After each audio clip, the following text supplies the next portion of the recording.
Hi, I'm Danny Black, and welcome to the At Sportsball podcast. On this podcast, I will be talking sports cards, collectibles, memorabilia. I'll be interviewing hobby guests. I will be talking about my own thoughts. I'll cover regular sports that relate to the hobby. That's the fun part. More importantly, I want you along for the ride. So click like and follow for more content, and I hope you enjoy the episode. Sorry, sometimes I just like listening to the music for a second. I'm Danny. Welcome back to Sports Ball Podcast. Tonight I have glare in my eyeglass. Tonight I have Mike from Junk Wax Hero, one of the great YouTube channels that I've discovered recently. And we actually have been paired together as part of a foursome on a show called Hobby Think Tank on Bench Clear Media. And I think kind of the second I met Mike and watched his videos and learned a little bit about him, I knew I had to have him on. He is one of the good people, and he is down to earth. He will tell you what he knows. He'll tell you what he thinks, and he won't BS you. And that's all we ask. So let me bring him in right now. Mike, welcome. Thanks, Danny. Thanks for that nice welcome and intro. Yeah, absolutely. Well, I was serious.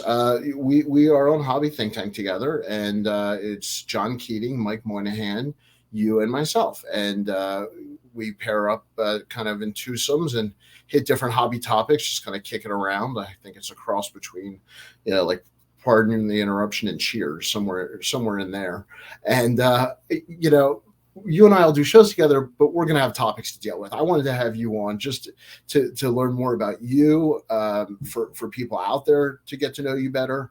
And really, your YouTube channel is kind of blown up recently if people aren't familiar. You've done this Joe DiMaggio-like consecutive streak. Tell us about your channel, tell us about your goals of your channel, and tell us about this crazy streak you did.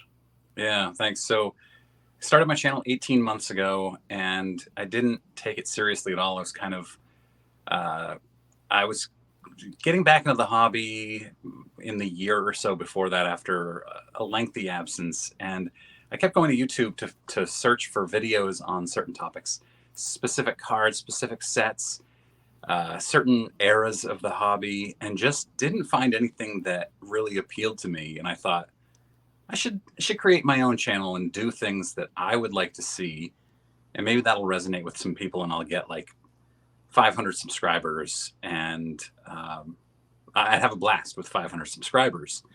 And over the first 6 months, I didn't really think much of the channel, didn't really know what I was doing. I kind of flailed around and stumbled, and then I just kind of figured out what I wanted to do, which was a lot of vintage stuff, stories. I've always been a storyteller, so I tell stories. I explain backgrounds of interesting sets or attic finds or vintage cards. And over that next year, so now we're 18 months, I got up to almost at 2,600 subscribers now. Completely surprising to me. And it's been a blast. I've built a community unintentionally, and I love it. Never expected it. It's become a really fun addition to the hobby for me. And so when did you actually start the channel, and then when did you dedicate yourself to more consistent content? I started in July of 2021, and I dedicated myself to 3 times a week in January of 2022. So it's a year. And I really bumped it up to 4 times a week during the summer of 2022.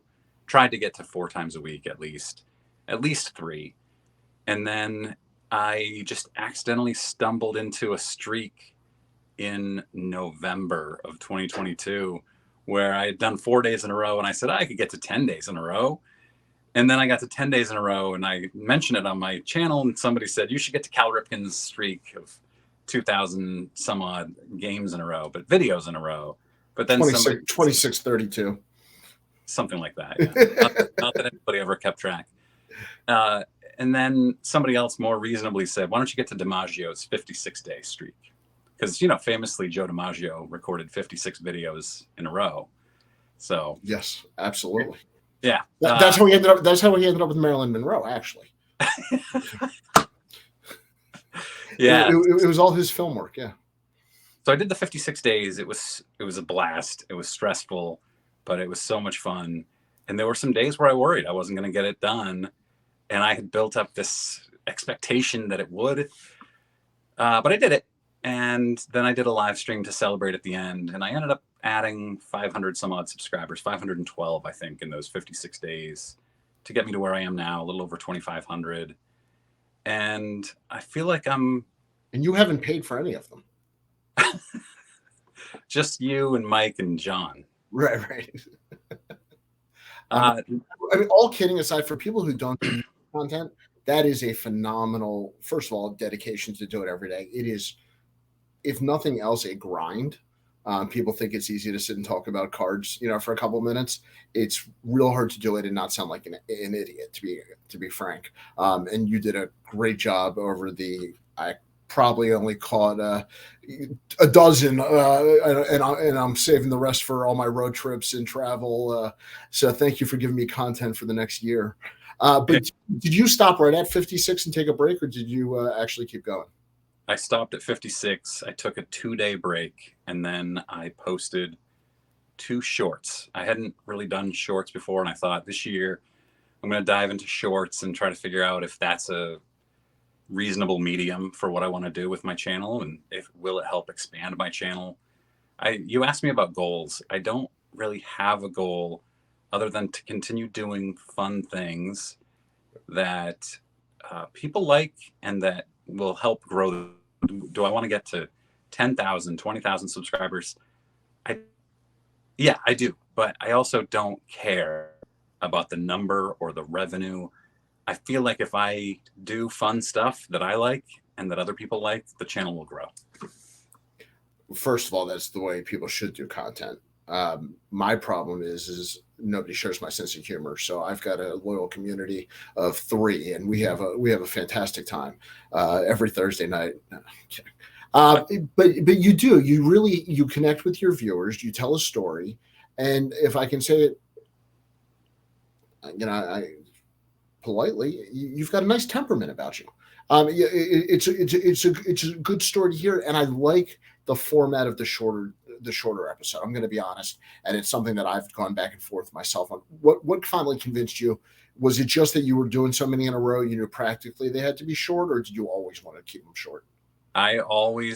Initially I thought 8 to 12 minutes was perfect, because I hate when YouTubers I like do 25, 30 minutes. If it's an interview, very interesting. But I think a lot of YouTubers get in the bad habit of trying to juice YouTube's algorithm, expand how long they do videos because they get more revenue from longer videos. And it's just this dead air, and they don't edit out anything that's uninteresting. So I decided initially 8 to 12 minutes. And then I thought, 6 minutes is sometimes good too.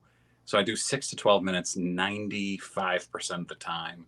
I'll occasionally go longer, very, very rarely go shorter. Depends on the subject. But yeah, I feel like 6 to 12 minutes tightly edited is perfect. And when I say edited, I do the editing, and it takes me, if my video is 15 minutes, I will spend 20 minutes editing it down to 11.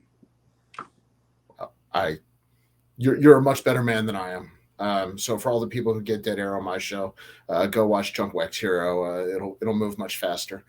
One of the things that I found interesting, and maybe this is a coincidence, is you're actually in Maine, but you have done an episode on Babe Ruth's Baltimore News American minor league Baltimore Orioles card.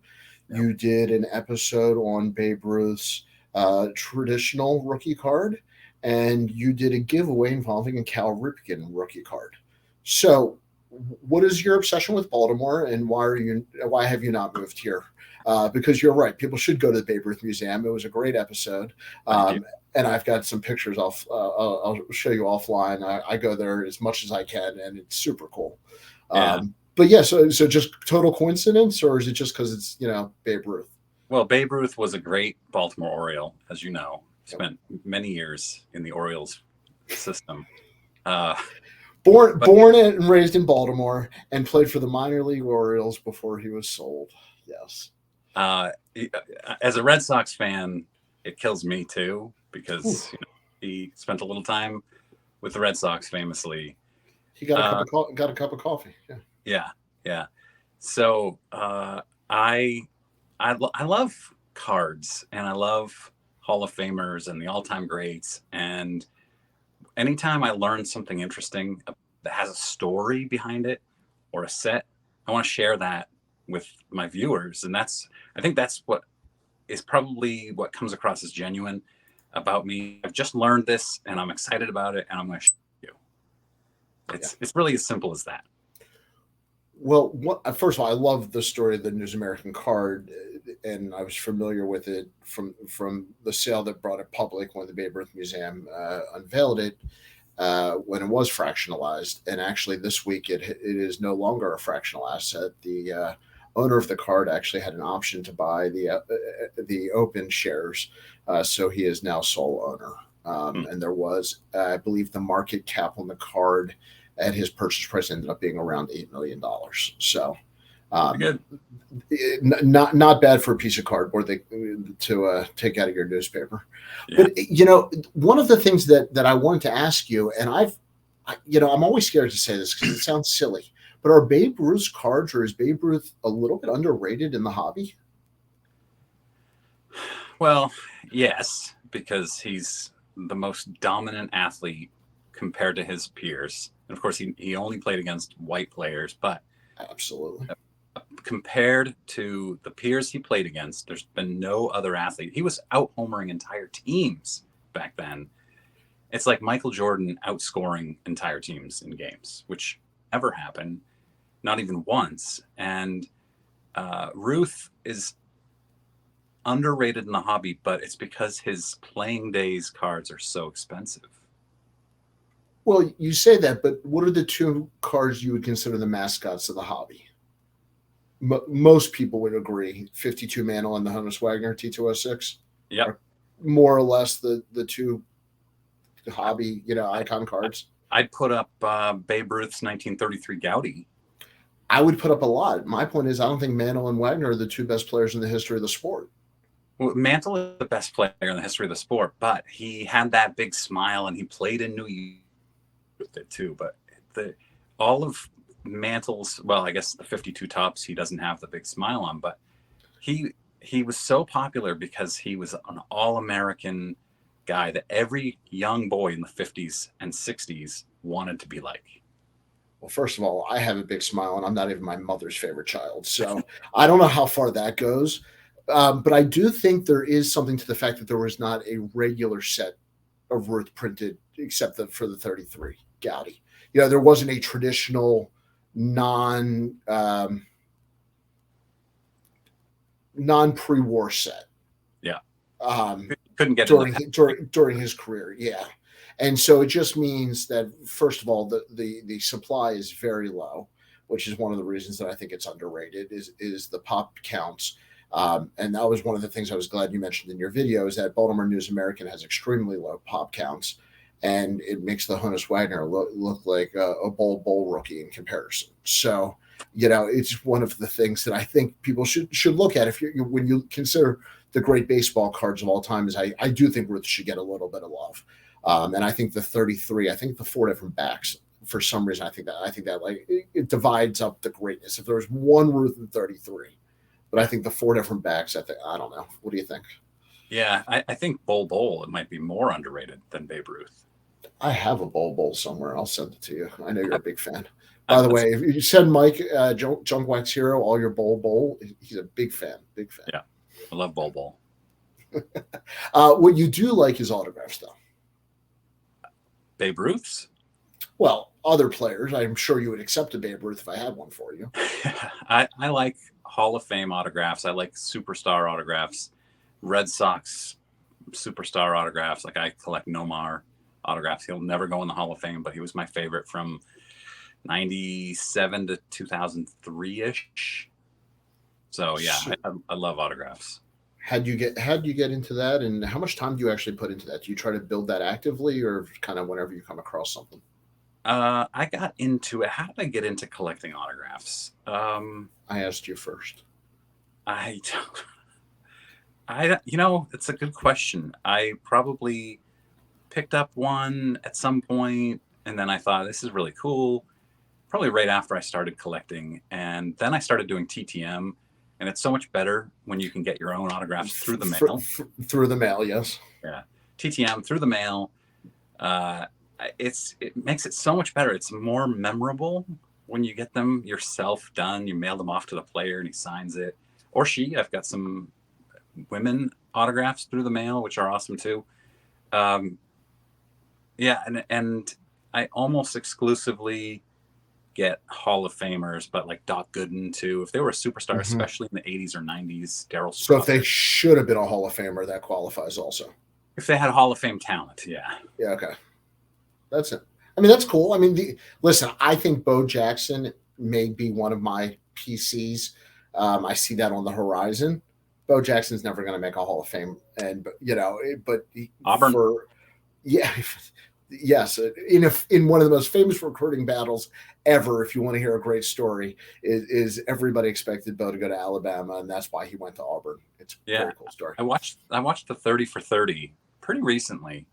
You're giving away my sources. Oh, no, go ahead. Good stuff. No, it was great. I'm a big Bo fan. So, I could see, when you talk about, Doc Gooden or some of these guys that aren't Major League Hall of Famers, but the talent was unbelievable. I mean, getting to see that talent. I mean, when he went fastball, curveball, I don't care if he made the Hall of Fame or not. Those two pitches, very few guys in the history of man could put those together. So yeah, was it 85 that he had one of the greatest pitchings of all time? Yep, absolutely. Disgusting. Okay, so I want to take autographs to the next level, and we're going to get a little bit niche here. Explain Perez Steel and Diamond Kings, and you do collect those autographed as well. So fill people in who are not familiar with the artist. So I did a whole video on the background of Perez Steel probably a year ago now, and I've probably forgotten 3/4 of what I learned for that video. But Dick Perez was an artist in the 70s in Philadelphia, I think. And he met Steele, and I'm forgetting Steele's first name. Steele was a financier, I guess. And they started. I believe it was Blue Steel. Blue Steel. They were looking at a certain series of cards, maybe the Turkey Reds. And he said, I can do this. And they agreed that he would paint some baseball photos and Steele would sell them. And they did this, and the Hall of Fame came calling in like 1980, and then Donruss in 1982, and he started in 1982 the Perez Steel Diamond Kings sets. And there's also like the Hall of Fame Heroes sets. These are all Donruss. There's and the reason I wanted to mention is if you're of a certain age, these are the Diamond Kings with the artistic work on them. I mean, you would know these cards if you saw them. These were a part of my growing up, a huge part. That's one of the reasons that I love that you collect them. Yeah, when I was a kid, I had binders of just Diamond Kings, none autographed.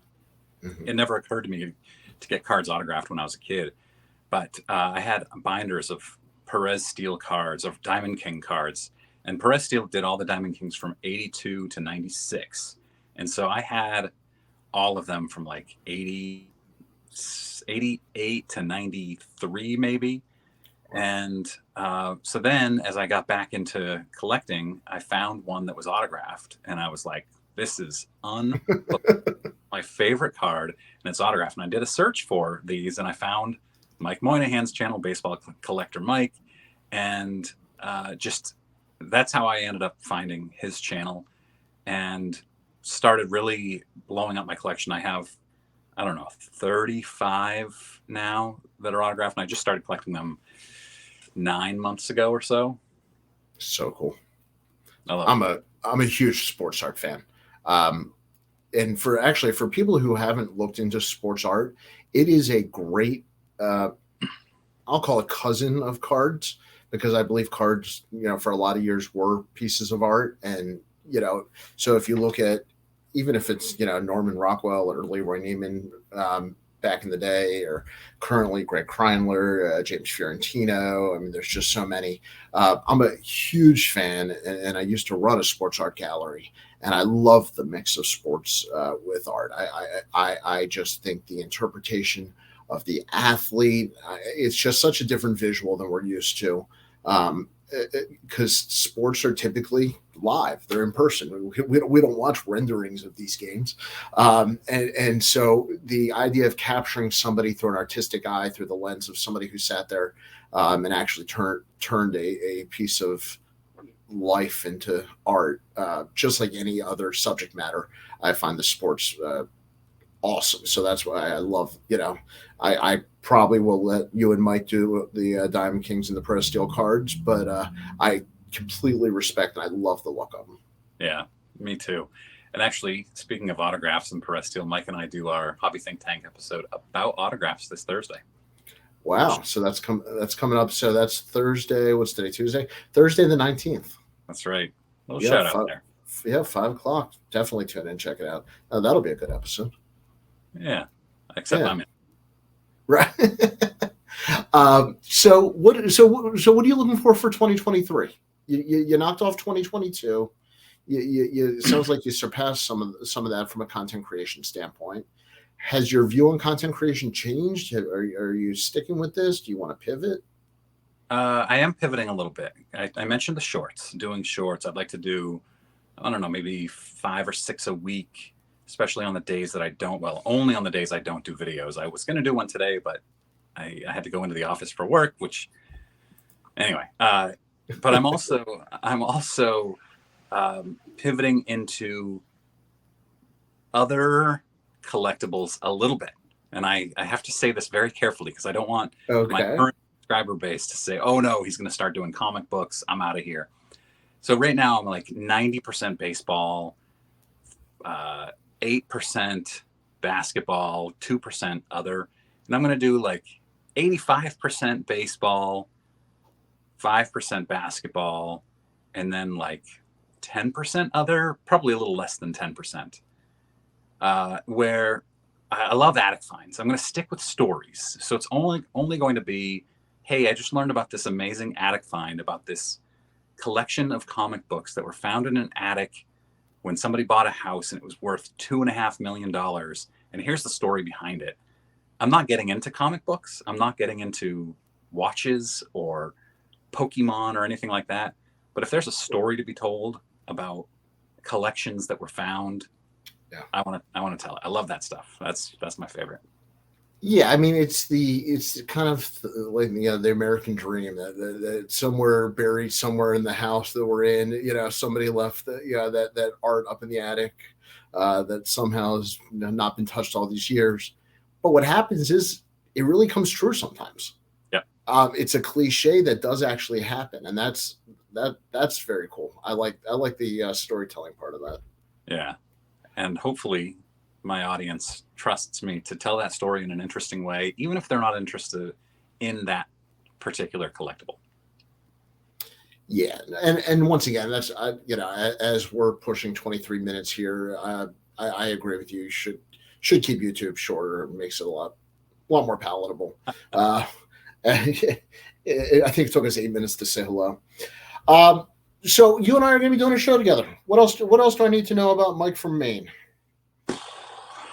You're a Red Sox fan. Yeah, I am. I've been in analytics as a job for 12, almost 13 years now. And so when I started getting into cards, I thought I could do something analytical, but then I was more interested in the stories. I was more interested in the cards themselves and not the investment side of it, not the how has this card done over 9 months or whatever. That doesn't interest me. It's the cards themselves. I don't know where I was going with that story, but yeah. No, it's what do we need to know about you? And you hate half of what I do for a living. So I I love collecting, and I like people who are in it for the collecting, and that's one of the things I think we bring in Hobby Think Tank. Are people who genuinely enjoy the collecting side. I think we're all smart people and understand there's a business of which these cards are manufactured and distributed and all that good stuff. But ultimately, it comes down to the players and the stories behind them. And I think that's a common thread through a lot of my friends in the hobby. Is it you too? Absolutely. I've tested out getting cards graded. I've done pretty much anything you can do with cards just to see, is this something, do I want to get cards graded and then sell them? No. Turns out I hate selling cards. I hate the regret. I always feel regret, like, oh man, I wish I still had that card. Plus, just selling cards is not fun at all. And I don't know. I've tried a lot, and the thing that I enjoy the most is just buying the cards I love and keeping them forever. What is your favorite way to get an autograph? In person, through the mail? If it's somebody you've had to track down for a while, is it the satisfaction of the hunt? That is a great question. I've never actually gotten one in person. You've never gotten an autograph in person? No, I live in Maine. Who's going to come to Maine? I had never thought about it. That is fascinating. Yeah. So Mark Rogers pitched for the Brewers, went to Right. my school. He graduated 5 years after me, so I never met him. But he's at all the shows signing. But I also have his rookie card signed that I bought off eBay for $3. Right. Yeah. So there's nobody in Maine. Nobody would ever come to Maine. Mike Bordick. Yep, I've got all of his rookie cards autographed. You can get them for Yes. $2 on eBay. He still spends a lot of time in Baltimore and still does announcing. So we're big Bordick fans here. But Yeah, Maine is limited. yeah. I did not realize. So that's interesting. So I think one of your goals for 2023 should be to actually get an autograph in person. Okay, I'll put that on the list. I think at some point this year. Maine has a list of like 15 or 20 big time athletes that Maine is proud of. And that's it. That's really it. And I've tried to collect the autographs and get one autograph from all of them. Like Joan Benoit Samuelson, I got 3 or 4 from her that are right up here, just above where you can see. Right. There's not very many, and they're not out advertising. Like This is fascinating. I wrote to Joan Benoit Samuelson asking her, I sent her a few cards, and she sent me a long letter back saying, it's so nice to be asked. Nobody ever writes to me. This is a legendary first women's gold medal winner in the marathon. And she's right down the road, and Right. nobody ever asks her for her autograph. That's both sad and cute. And I don't know how to feel now. Yeah. I feel like everybody should write her down. Yeah. Yeah, we should. Give her name again. This is Joan Benoit Samuelson. Her address is on sportscollectors.net. okay. Well, there we go. We're going to get some Maine some love. Do you ever travel for shows? I went to the National last year for the first time. I have not been to any other shows outside of Maine. Okay. Well, I think we just found a second goal for 2023. I'd love to go to the National again. You can I'd combine love to them. go. Like the Dallas card show would be a blast. I haven't done Dallas yet, but the National, I'll definitely be. Yeah. Chicago's tough. I could drive to Atlantic City. I could make it a family vacation around. Well, I try. So I've been to the National several times. Atlantic City was close enough. I thought, I'll bring the whole family. It'll be a great family trip. Yeah. So it turns out they don't care about the National. This was my flaw in the planning. Is I got the great hotel. We got the VIP passes. They're ready to go. I've got to work all day. They're set up, all the autographs, whatever they want. I don't think they spent 20 minutes in the National the entire week. They played at the pool. They went to the boardwalk. So yeah, I don't know that we'll do the family National again, but Yeah. I am going to drive to Chicago. Wow. Yeah. I also, it'll be a good 12 hours. Yeah, I think it's 17 hours for me. Yeah. I don't, I like road trips. So Yeah. I'm kind of looking forward to it. I'll get caught up on all your episodes of Junk Wax here. I would do it if it were 12 because that's a 1-day trip. I also do the Strongsville, Ohio Vintage Show. If But you've never, I just saw an ad for that yesterday. yeah, I posted in our group chat. That's right. Right. No, I think it's the best show in the country. I think it's the most underrated show. I actually probably shouldn't tell anybody because I don't want anybody else to start coming to it. Yeah. It is fantastic. It is the vintage playground. It's the Willy Wonka of old cardboard. Just it's fantastic. So I will definitely try to make the drive to Strongsville, Ohio again. There is a Shriners show in Boston that I want to get to. I think that happens twice a year. Do you go to Red Sox games? Occasionally. Don't they have? It was voted like the best card store in the country. There? Yeah. The Vault. That's one of my goals for this year. Fenway's tough. I'm a large man. I'm 6'2", 220, and Fenway was not made for large men. No, it was not. As somebody who was sat in the inner seat, and that's hilarious. You said this. Okay, if anybody's ever been to, or if you've never been to Fenway, there are sections where I'm not exaggerating. It's 100 seats long without an aisle. Yeah. So you could be 55 seats in, and there's no room to walk or get across. Yeah. And so you have to. I mean, almost. I'm not really exaggerating. Ask 50 people to stand up and move out of the way, and there's nowhere to go. I mean, if you need to get up and go to the bathroom, you need to get everything done in one trip. Yes. No, it's not made for big guys. I did not enjoy Fenway seats at all. Yeah. I love Fenway, but I dread sitting in those seats. I want to sit on the Monster. Yeah. Yeah, I haven't had a chance to, but I would. It's like $800 a seat. Oh my God. In the regular season. Another terrible thing about Maine is that we don't have any card shops. Like the closest card shop to me is a 35-minute drive away. Wow.